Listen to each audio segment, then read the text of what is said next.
ఇప్పటికి కూడా ఎదుర్కొంటూనే ఉంది. ఈరోజు మీరు చూస్తే ఒకప్పుడు చెన్నై మన రాజధాని, ప్రొవిన్షియల్ ప్రెసిడెన్షియల్ గవర్నమెంట్ ఉన్నప్పుడు ఏది మెడ్రాస్ ప్రావిన్స్ కింద మనం అందరం కూడా చెన్నైకి పోయేవాళ్ళం.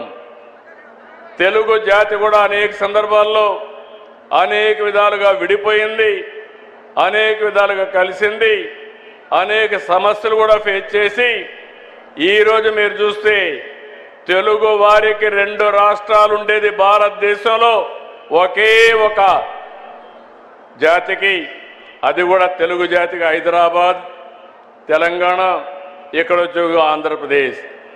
మొట్టమొదటిసారిగా ఆ రోజు కూడా మనం గుర్తుపెట్టుకోవాలి, తెలుగు జాతికి ఒక మాటలో చెప్పాలంటే ఐకమత్యం తక్కువ. ఆ రోజు కూడా మన వాళ్ళు విభేదించారు.